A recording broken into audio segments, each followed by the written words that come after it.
All right, welcome back, everyone, to the arena. We have another special guest here today. His name is Casey Cornelius. I hope I pronounced that right. It's Casey cl is it's the, close enough, Matt. It's close we'll enough. take it. Casey is the founder and president of For College for Life and has been a leading national voice on the topics of healthy masculinity and personal development for more than a decade. He travels the country both physically and virtually to work with campuses and organizations who aim toward the extraordinary. And for those unaware, For College for Life is, my team as well. I joined Casey's team, his family, if you will, earlier this summer. So first of all, thank you, Casey, for joining us and hopping into the arena today. Why don't we start with who is Casey? First of all, I was raised too well to not say thank you, Matt. Thank you for having me. It's such a pleasure to come into the arena, to be part of your work here as well. Thank you. It's an honor to have this conversation. So, I think if I were to give a thumbnail sketch of me, I always start with the notion that my proudest titles are husband and father and son. Family is very, very important to me. I'm a speaker. I'm, as you mentioned, a business owner. I'm an uncle. People call me America's uncle, which is kind of an interesting dynamic that I'm just now getting used to as well, as like being everybody's uncle. But actually, there are human beings who also call me uncle, like for real.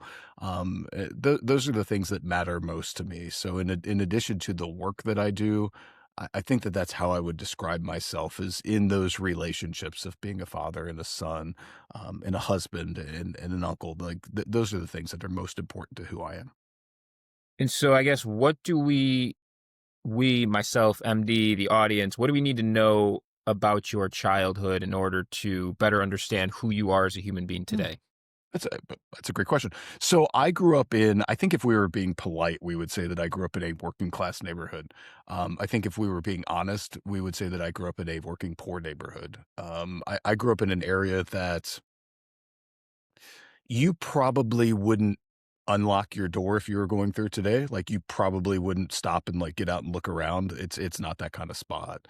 And, that was kind of the formative years of my life until, middle school, and my parents decided to make a massive, change. So, I grew up in Cincinnati, Ohio. For those who might be familiar, I grew up on the west side of Cincinnati in a place called Price Hill. Price Hill is one neighborhood, and it was recently ranked three of the most dangerous communities in in Cincinnati. It's like it's one neighborhood, but they ranked it three times somehow. A whole other story. But in middle school years, my parents decided to move us to the east side of town, to Anderson Township, which was pretty affluent area. So I was kind of a fish out of water there a little bit. So I'm the first person in my family to go to college, and proudly first gen. The other thing that I always admit from the beginning is that because I didn't necessarily see college going as an expectation for me, being the first in the family and certainly the first in my neighborhood, um, I did not take my K through 12 education all that seriously. I barely graduated from high school. I was rejected by every single college I applied to, every single one, even ones that I didn't know you could be rejected by. Like, I thought that there were some that were like, "Oh, check your pulse and you're in." Even those said thanks, but no thanks. Um, and I did not know, as I was sitting late into my senior year of high school, what was going to be next for me. And I had a guidance counselor who had a conversation that started with, college isn't for everyone. And that was a gut punch, and it stung. But I think in the long run, it was one of the best motivators I ever had, because it forced me to say, what are the things that I'm going to need to change in my life in order to not fall back into some of the patterns that maybe I saw growing up. As I think back, a lot of members of my family, a lot of people that I grew up around never saw college going as being an option, and most never graduated from high school. And, that was a tough dynamic. And I'm curious to understand more about like who Casey is as a kid that's not doing well in school because I grew up I mean to put things maybe simply.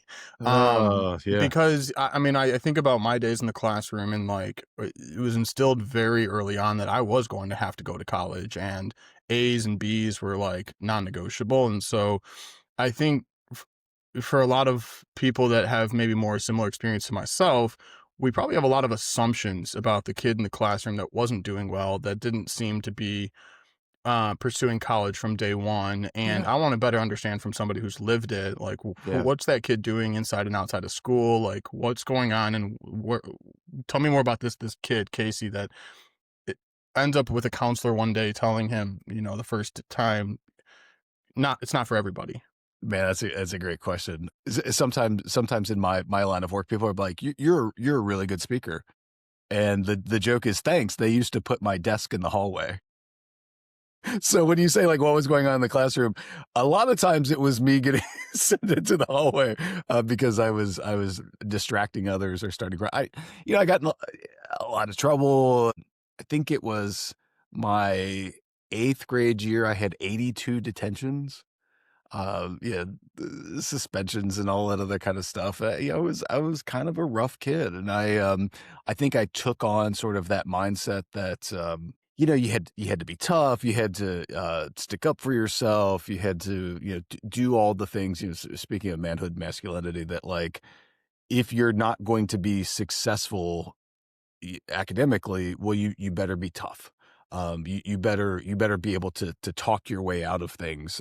You better make sure that no one's going to pick a fight with you. That kind of stuff. Like that was kind of my leverage point. I often think that no matter the age, most men in their interactions with other people, we kind of do a +1 -1 sort of equation every time we interact, and we try to find ways to add the +1 to things. For me, the +1 was like, could I be quicker witted? Could my insults be be better and funnier? Could I date more people? Like whatever the conversation was, like that was where my sweet spot was. It was not in being successful and following the rules of school and all that other kind of stuff. I'll give you one example. So when I was in high school, we had to take foreign language, and I had always taken Latin. For some reason, the elementary school that I was in and so forth, like we had a Latin class.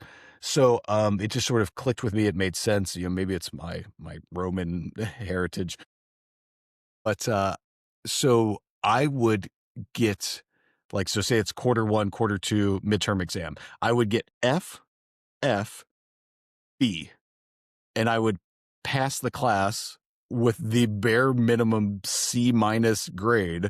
And my teacher once said to me, like, if you put in just a little bit of work along the way, you wouldn't have to do that.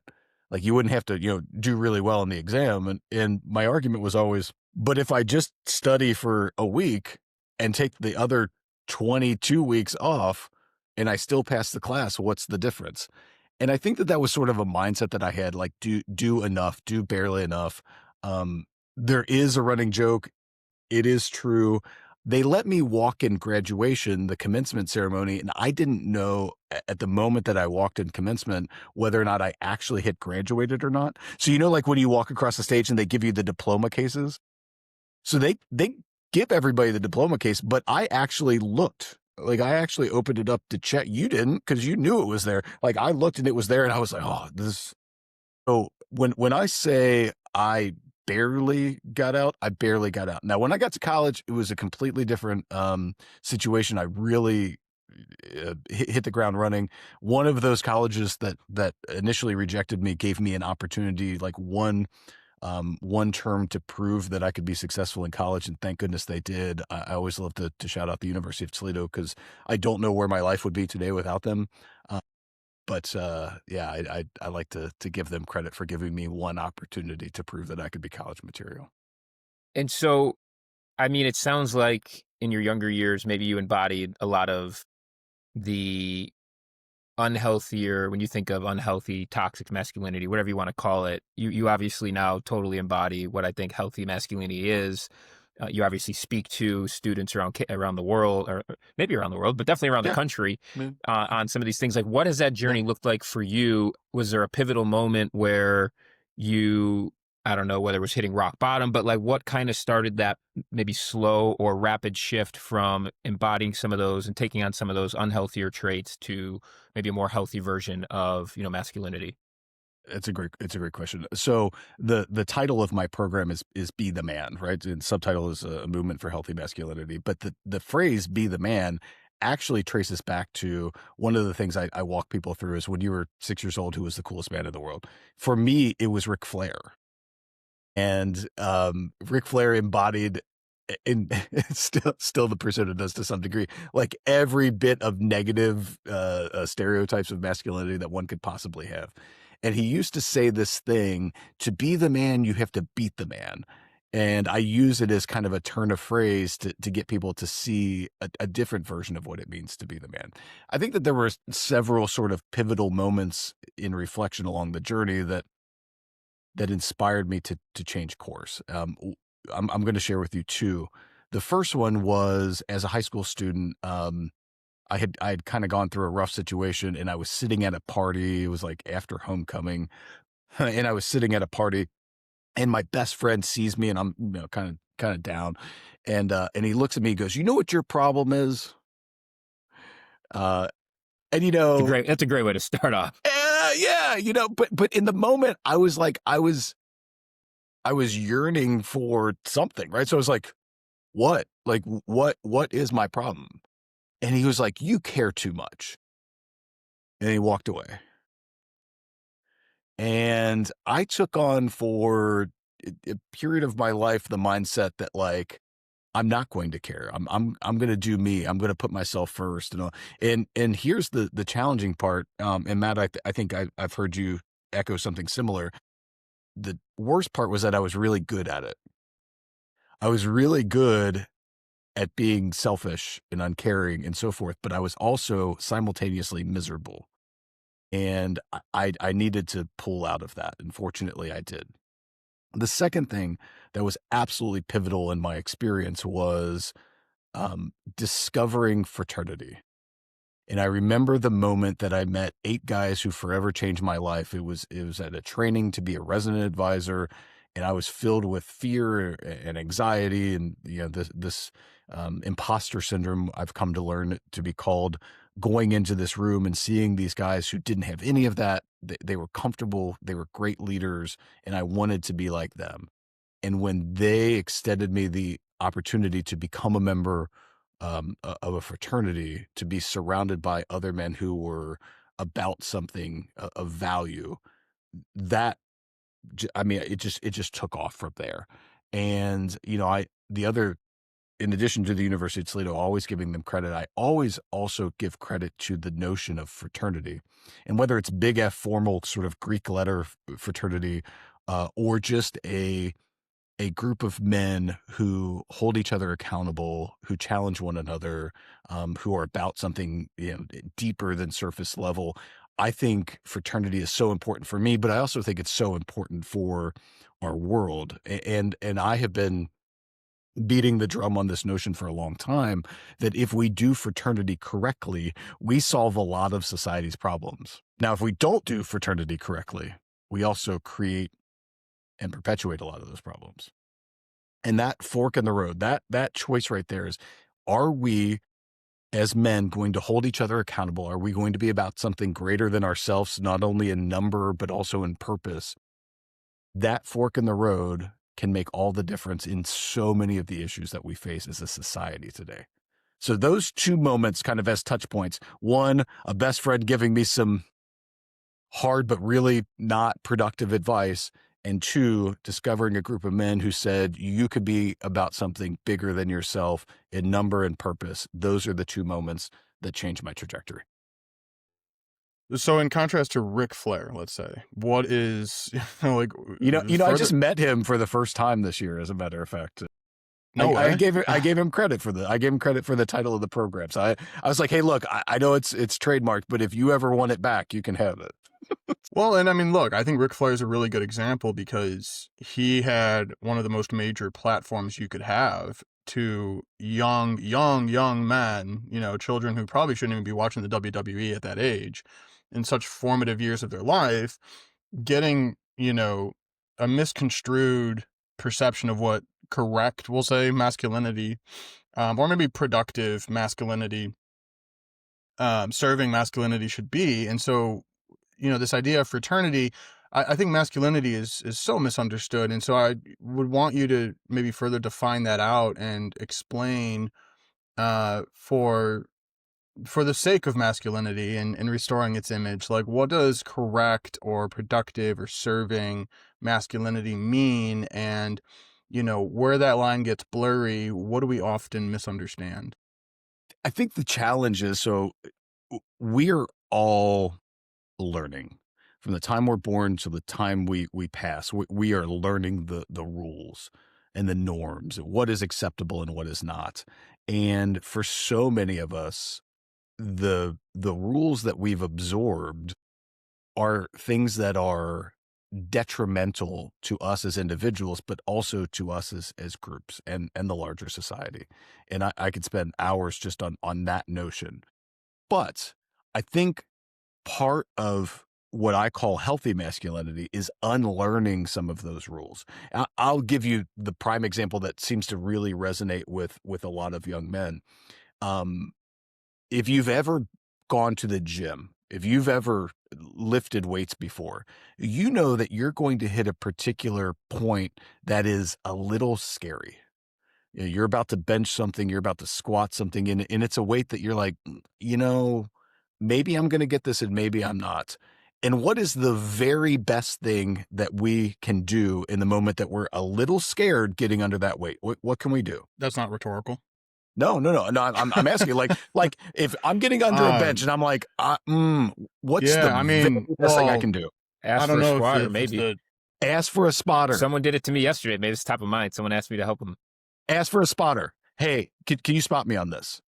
And the fact that culture of the gym says, Matt, if someone's like, hey, can you spot me on this? You go, yeah, absolutely, no problem. And then maybe that person gets the weight and maybe they don't get the weight, but you are there to ensure that they are safe. The fact that we can normalize that gym culture and be completely fine with it. There's no judgment attached to it. It could be a complete stranger. Hey, can I get some help on this? If we can do that, it means that we can apply that exact same concept and construct to a lot of interactions that we have. Hey, I'm a little lost. I don't know the direction. Could you help me out? Hey, I don't really know how to do this. Could you give me some assist? Hey, I'm having a tough day. Can we chat? We can apply that exact same construct if we are willing to unlearn a lot of the rules that we absorb along the way. Well, so just to take that like a level deeper, or further, because I think what I'm understanding is you're saying it is acceptable to do that in the gym, and it's like an unspoken rule where asking for a spotter is not the same thing as seeking therapy, right? And so but it can be. But it should be, right? It should be. What's the difference? Like, why is it acceptable in the gym? What is it about the gym environment and the makeup of a man where you have this similar dynamic of seeking help and support that becomes so acceptable in that environment? Man, what a great question. See, it's because we absorb these rules. Is this a PG-13? Rated That's X, rated R plus, man. Cool. not by choice. We've had guests. We've had guests who didn't even ask. And well, I'm going to. I don't want to mess up the algorithm, right? But most of those rules are bullshit. Like, we absorb them over time. One of the phrases that I often use to help men understand this is, most of us along the way have had a rub some dirt in it moment. Right? Where you've fallen down, you've gotten hurt, someone told you, hey, rub some dirt in it. Now, they're not literally meaning put dirt in this wound, but what they're saying is be tough, suck it up, don't show emotion, don't show weakness, don't show fear. And the problem is we absorb that over time, and then we begin to think we can't show emotion, we can't show weakness or fear. And the long-term ripples and implications of just that nugget of learning are profound. Like, so again, I don't want to get too deep in some of this stuff, but on average, we as men are going to die 5.4 years sooner than the women in our life. A woman born the exact same day as us, she's going to outlive us by 5.4 years. And here's the amazing part. It's not biologic. It's not. It's choices that we make along the way. Things like preventative care, help-seeking behavior, like one of our speakers, Jay Harris from ESPN, was diagnosed last year with prostate cancer. And one of the first things that he did, because he understands this notion of preventative care and so forth, and how we learn to be men, he and I have had some really deep conversations about this. One of the first things that he did was he went on Good Morning America and sat down with Michael Strahan and encouraged men to get tested. Because if Jay was going to get tested, this person that people have looked to for decades to give them their highlights on ESPN, at least one person's going to be like, well, if Jay can do it, I can do it. And we know preventative medicine is going to allow us to live longer, fuller, healthier, happier lives. So it's the unlearning of these BS rules that we attach ourselves to over time, rub some dirt in it, that allows us to live a fuller, healthier, happier life. I guess on kind of similar to this where we're at, but I'm curious for you personally, what is a belief that you previously held that you've unlearned that has been like most transformative for your personal life? That's a really good question. I think probably, okay, so like 15 just came to mind because that's the way my mind works, right? And I'm not going to do 15. But I think that one of the biggest ones that I've had to learn, and thank goodness I have, is the notion of healthy or productive competition. So one of the things I think that limits us as men, and I know it's limited me along my journey as well, is the notion of keeping score. In order for me to win, I have to have more, and you have to have less. And if I'm going to be if I'm going to be the man that Ric Flair taught, I got to be number one. I always have to win. I have to do. But the truth is, if competition between us produces better results for both of us, that's healthy competition. Listen, if we're competing on grades and you get a 4.0 and I get a 3.9, yeah, you won, but did I lose? Because I did better than I would have otherwise because of our competition. So go ahead, please. Well, then how do you discern when it's healthy versus unhealthy? And maybe we take that to career because, I'm 30 years old, Matt's 30, and right now I think people of our age are probably thinking more in terms of like income and Yep. career and what they're doing every single day. Yep. And so at what point does it become unhealthy versus healthy? What's the tipping point? Well, let's imagine that we're at work, right? And let's imagine that we're all in the same office and we're all going for the same promotion. And we're working hard to be the person selected for this position. And we all elevate our game. We all do it because we're all striving for the same thing. Listen, one of us is going to get it. I don't know which of the three of us it's going to be, but one of us is going to get it. Let's say for the sake of this example, it's Matt. Matt getting it doesn't mean necessarily that we have lost. Listen, we didn't get this opportunity, but we improved because we challenged each other to get better. And the outcomes of that getting better might not be seen only in that job promotion, but maybe it prepares us for the next one. Maybe it prepares us for the opportunity outside of our industry. Maybe it just makes us better. Maybe it helps us discover habits or capacities that we didn't know existed.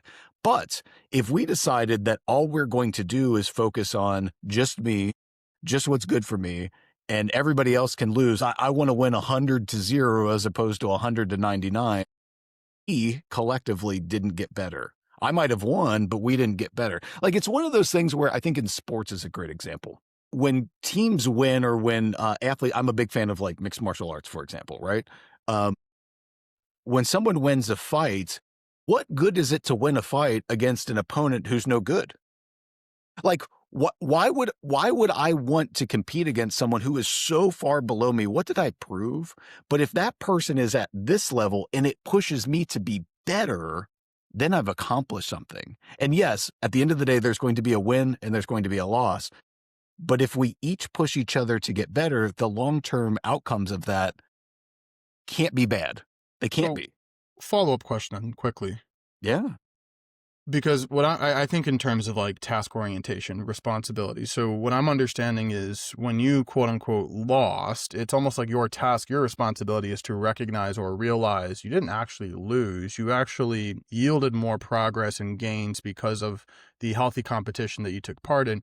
I want to see the other side of that though. And in Matt's, let's say, in the example here where Matt gets the promotion, what's Matt's role and responsibility as the winner? Well, I hope it's to encourage others to be better as well. Like, I hope that it's not, hey, I won, therefore I'm better than you, and no good can ever come out of you in the positions that you are. Or like, I've achieved this and now I turn my back on the people that used to be at the same level. You know, you can work a lot. My mind sometimes thinks in analogies because it helps complexity get simple. Like, if we are all going to run a race, a marathon or whatever it is, when you have either of you ever ran before, like a race? No, Wrong I got a lot. I got a lot of Okay. strengths, Casey. Running Okay. long distance ain't one of them. Okay. Well, No. I'll tell you what, when I line up, and I haven't in a bit, but when I line up at that start line, there's a clear recognition that comes to my mind. And that is, I am not going to win this race. Like, the thousands of people who are lined up, I am not going to be number one. It's not going to happen. So if I accept the fact that the best that I can do is just the best that I can do, I can push myself as hard as I want because I have eliminated the need to feel like I have to win. And I think that when we eliminate the need to always be plus one, plus one, plus one, we can achieve so much more, because here's the flip side. All of us are smart, well-intentioned, goal-driven, and all that other kind of stuff. But you know that there are people in your life who think to themselves, if I can't win, I'm not even going to compete. If I can't get this promotion, I'm not going to do anything. If I can't X, then I'm not going to do the 10 things necessary to even get close to it. And that's the problem. If we don't develop those type of patterns and habits and choices, and by the way, no one ever hears me speak unless they hear this phrase, choices reflect priorities. If we don't develop the type of habits and choices necessary to get better, then there is no outcome. It's only negative. There is no positive that can come. Well, what I was actually going to ask you that at some point. So why don't we do that now? I mean, I've heard you say it. Choices reflect priorities, and it to me, it seems rather straightforward and simple. But I guess, what is the aha moment for lots of people that you work with, that you speak with? How does your relationship look with that statement? I think, again, it's one of those desires on my part to take things that are really complex and make it simple. And if that little mantra can help someone, as it has helped me, then it's worth it. So what I often say is, what we profess, what we claim, what we say matters to us means far less than what we do. So, for example, you might say that your priority is to buy a house. Let's just use that as an example, right? So if you said, like, my goal is next year to buy a house. Cool. So what are the choices necessary to get there? Well, maybe saving some money, maybe investing, maybe not going out as much, not taking that extra trip, and so forth. The other way to think of this is, you can tell me that your goal is to buy a house, but what you can also do is show me your bank records from the last 6 months. And your bank records from the last 6 months demonstrate your choices, right? So if we're going out to the club every week, if we're going out to dinner every night, if we're buying extravagant things, are we really moving toward that goal of buying a house, or whatever the outcome is? Our verbs matter. If we think about our relationships, if you've ever been in a relationship that ended badly, my guess is one or both of you, what you said was true and what you didn't align. Like, I'm going to prioritize you and then they don't. I'm going to spend my time with you and then they don't. I'm going to call you back and then they don't. I'm going to show up this Saturday and then they don't. I'm going to be faithful to you and then they don't. Choices reflect priorities. What we say means less than what we do. And I think there's something I've been sitting with a lot recently is that one of the biggest challenges of what you're talking about is simply recognizing the reality or the truth. I come back to the word truth often, which is being able to look that man in the mirror, or woman, right? Anyone, and say that, yeah, the last 6 months, what I've been doing financially with my bank statements, right? Like, is not congruent with what I say my goals are. And just doing that, simply acknowledging that truth, that has Frees been you. It transformative frees for you. me as a Yeah. person, because i- it's taken years to get to a point where I can look the person in the mirror and say, you're not this like innocent, pure, perfect person that you have this idea of. And here are all of the vulnerabilities, right? Like all of the Sure. things that we have to work on. And I think that that's a pivotal point for the masculine in some ways, because of how guarded we are, and how scared I think we are of that truth. So I'm curious, when I say the word truth, like, what experiences come up? I see you're nodding your head. Like, what can you say to It's that? I'm absorbing it because what you've stumbled on to with this connect the dots is so true. So I also want to make sure that people don't misunderstand when I say choices reflect priorities, that everything in our life is a choice. It is not. I'll give you a prime example. If I could choose, I would be 6'7". But God decided, Casey, you're going to be so close to 5'10". Like, you're going to be like so close to 5'10". If I were 6'7", I would still be in the league. Not that I ever was in the league, but like I would still be in the league, right? So I don't get to choose my height. There's a lot that we don't get to choose. But within the course of the things that we can choose, what truths are we putting into the world? I think it's almost universally accepted that we are the products of our environment. And as young people, children, we don't have a whole lot of say in what that environment is. I know I didn't. But at some point along the way, as we grow into adulthood, manhood, all this other kind of stuff, at some point in time, we become responsible for our environment, not just our physical surroundings, but also the people that we let into our environment, the thoughts that we let into our environment, our habits. Like, if you said to yourself, I do want to run that marathon, you are responsible to put your shoes on. You are responsible to get out there, good weather, bad weather. You are responsible to do the work. It is not the world's fault that you're not running. It's your choices. And that truth is something that we have to, as you say, look in the mirror. It's a conversation between this year and this year. And by the way, those conversations that we have between this year and this year, we need to tend to as well. But through the process of that truth, we need to say, you know what? Actually, running is not a priority for me. Running a marathon is not a priority if I'm not willing to put my shoes on. If I'm not willing to get out there, if this bed just feels so comfortable, if X and Y and Z, if those things are my priorities, who am I lying to? To myself? Well, I can free myself of that. Let's have honest conversations with ourselves about what actually matters to us and then act accordingly. I feel like so much of what we have talked about so far, when we talk about truth and productive masculinity and just honesty, comes down to humility.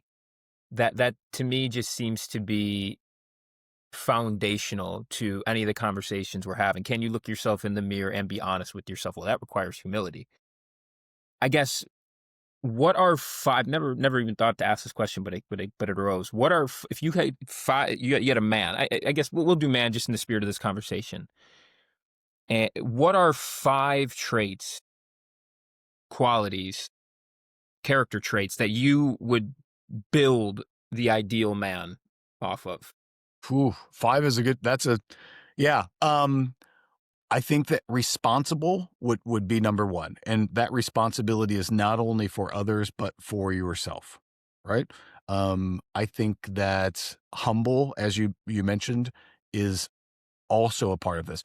You have to accept that you're going to have limitations, that you're not always going to be perfect. I think centered or grounded in something that is difficult, some type of moral or ethic is important. So what did I say there? Responsible, humble, grounded. I think that being I'm going to use the word strong, but I don't mean it only in the physical sense of strength. I think that personally, I think that that's important too. I think it's being strong in order to provide strength to others. Like, what good is power if we don't empower other people? The last one, and the one that I think gets by far the least amount of attention as it relates to manhood and masculinity, is also caring. I think that we should care for others in meaningful ways. I think that if we do all these things and we are selfish and only look inward and only benefit ourselves, then it is worthless. All of this is worthless if it's only focused on ourselves. We need to be caring and of service to other people too. I think that the last one would be that we need to be caring as well. So what good is all of this stuff, responsibility, strength, humility, all that other kind of stuff, if we are selfish with it? I'm a big believer that we have to care for others. We have to practice self-care too. Don't get me wrong. We don't have to be so selfless that we do harm to ourselves, but we have the capacity to be better for others, and that comes down to a series of choices too. I want to take a turn here and a pivot, because one of the things I feel like we've moved around was the emotional aspect of masculinity. And there was a short form clip of an interview I was watching. I actually sent it over to Matt because this is where I think a lot of the gray within the conversation of masculinity currently You sits. brought this up way too late in the conversation. We need too much time for this. Go ahead, but I already know where you're going. I know. Well, we got 5 minutes, and that's a good amount of time to just get Casey's perspective here. But there's a conversation between Piers Morgan and a college kid. There's one of these videos where they do like, Piers versus 20 college kids, and he sits in a room and somebody sits down and whatever. And there's a conversation between how to discern when it becomes the conversation is basically like stoicism versus being emotionally expressive. And one side is arguing that men ought to be stoic, right? It's kind of this rub dirt and wound mentality in a sense. But I also tend to value stoicism to an extent. And the other person's saying, well, you should be able to express your emotions. Men need to be able to like express their emotions. And I believe that too. But then the challenge there is that when do you become too whiny, right? Like, when do you become whining about everything and you're crying too easily, you're too sensitive? Like, and so it just becomes this like weird, fluid balance beam of like, what does healthy masculinity look like? Can you cry? Can you express emotions? When is it You too ready? much? You And ready? when are you too stoic? I know we only got a couple minutes, but here we go. Stoicism is the expression of an emotion as well. Right. That's real quick. Because I think the same thing comes when it comes to defining masculinity. Right. Is you have to define stoicism, because I think it's right. Stoicism is essentially in being presented with situations where expressing emotion might be conceivable, you choose to instead, right? There's nothing wrong with that. There's nothing. So here's the most simple way that I can put it, right? I don't believe that any emotional expression should be off limits to anyone, including if you choose to be stoic in certain situations. The problem is when we start making rules for others about what is an acceptable expression of emotion in a situation. So if we go to a funeral, you might be stoic and I might be bawling. And both of them are perfectly valid. Here's the challenge. If we only express our emotions in singular ways, only crying, only being stoic, only being angry, only being fill in the blank, then that's a problem because our spectrum becomes this big. I believe that we as men, as human beings, all people, should have access to every single one of those emotional expressions, and that should be normalized and okay. That was a very quick answer to the Yeah, question. I no, hope and I mean that. it's good, and we have time for like a little follow up there, and I'm wondering like, do you correlate that in this funeral example, should the masculine take on stoicism? Is there a role or a responsibility for the masculine I to don't take think on this valid I emotion, or do you say nope, it's all fluid? I don't make the rule. I don't think that we should be making the rules for how other people express themselves.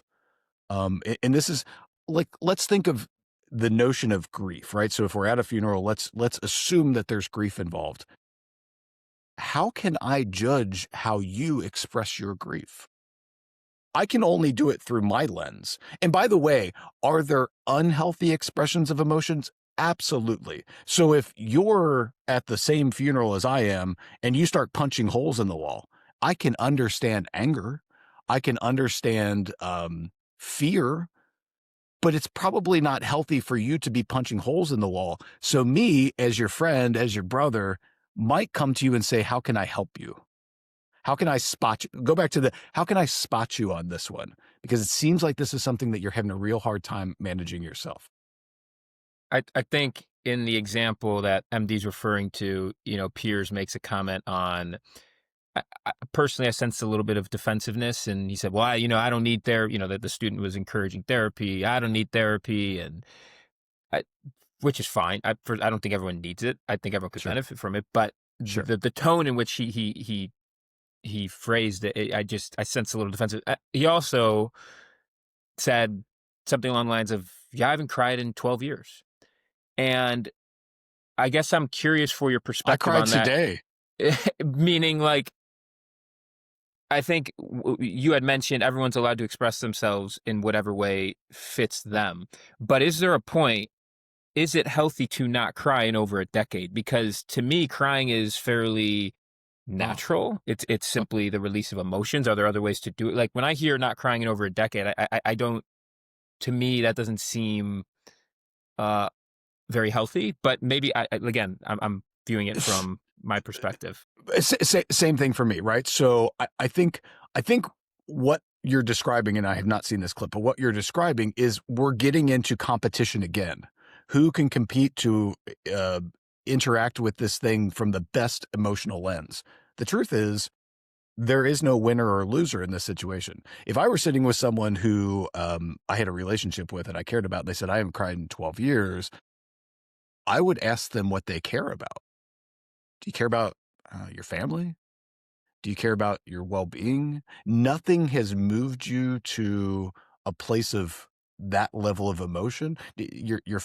For me, like I said this morning, I did. It was through prayer. Like we're in. I don't know when this will air, but like we're in Advent season, and every morning I'm in the Hallow app, and I'm taking on the message for the day. It moved me to tears because it touched me in an important way. Should I limit myself from feeling that emotion? Should I feel like, oh, I'm not allowed to do this? No. So is it my place to tell Piers Morgan or anybody else that they should cry? It's not. But on an individual level, if we were sitting shoulder to shoulder and having this conversation, I would ask them questions like, what matters to you? Who are you closest to? And I think through And some of those dialogues, we might get closer to an understanding about the rules that that person has constructed over time about what is okay and what is not. and in those 12 years, like how many times, Piers, did you not allow yourself to cry? Because A- And that's and also, and this is where this goes beyond selfishness, right? And also, if you had, would you signal to someone else that it's okay as well? If I can share just a very short story. Mhm. So I was once working with college football team success. I won't name them, but college football team. And I was having a conversation with them about this concept of healthy masculinity. And I get to a place in the workshop where I ask them what their biggest fear is. And of course, I'm like, hey, so what's your biggest fear? In the room is silent, because all these guys are like, 4-star, 5-star, like they're the best, and they're not going to express that kind of stuff, and I know that. So I go and I find the biggest guy in the room. He looks like a pop machine with arms, right? And I'm like, hey man, like, what's your biggest fear? And he looked at me and he goes, I'm not afraid of anything. And I'm like, okay, I get what you're saying. Like, you don't walk down the street at night like fearful for your safety. I get it, but like nothing. And then like the Joker side of him comes in. He's like, actually, I'm afraid of spiders. And I'm like, really? But like spiders? So I kind of, I'm figuring that the thread has been pulled far enough here. And I kind of turned back to the room and he goes, actually, and I'm so glad I heard him. He goes, actually, I'm deathly afraid of failure. I turn to the rest of the room, 4-star, 5-star, high level. I'm like, how many of you are afraid of failure too? Almost every hand instantly goes up. And because that one person made it okay to talk about it, they were all able to do it. So if you choose to not show emotion around anyone for 12 years or 20 years or whatever it is, not only for yourself, but for how many other people are you signaling that they're not allowed to either? And the alternative, if you did it once, do you make it okay for the next person? I think a lot of times it comes down to one strong man who makes it okay for everybody else. I mean, it makes me think of a recent speaking event I did at a university, and I do an activity where they all are encouraged to share a limiting belief that they hold about themselves, somewhat similar. And you get to the point where I encourage to share, in front of a room, could be of 20, could be of 200, and everyone's sharing. There's a little bit of vulnerability. I fearful to ask for help, which of course requires a little bit of courage. And then one guy, raises his hand and he says, I feel like I'm not being a good father. And I mean, it hit me, it hit the whole room. And it's moments like that where like that is real vulnerability. And from that moment forward, the conversations that were had, I mean, we had people like who the president of the university was there and he's telling people who Yeah. actually, I think this guy's a darn good father. What about you guys? And everyone's rallying around him. And so I think it just takes one moment of vulnerability, one choice. And Go my ahead. and my hunch is, Matt, outside of that event where you created a space where he decided it would be okay to share this, the follow-up conversations when he runs into someone else who was in that room a week later, 2 weeks later, hey, how are your kids doing? Like, because that space was created, it allows for the next and the next and the next. When we stop competing with each other to be plus one, and we decide that we're all in this together and we can be part of something that's greater than ourselves, we all get better. We all get better. Casey, to wrap this up, this will be an easy one for you. Sometimes I ask this question to people. They're like, "Oh man, never thought of that." But I got a feeling you'll have the answer right away because I think you started with it. What in life are you most proud of? My family. My family. There's no greater testament to anything that I've attempted to do in this world than my daughter, my wife, my parents. I know that sounds a little strange to say that I'm proud of my parents, but I'm proud that we have developed the type of relationship that is not guaranteed. I'm proud of my nieces and my nephews and my sisters and brothers-in-law. Like I'm proud of being in that hub in sort of the greater wheel of my little part of this world. I'm so proud of my family. Casey Cornelius, everybody. Casey, thank you so much. Guys, it was a pleasure. Thank you so much. Be well. Thank you.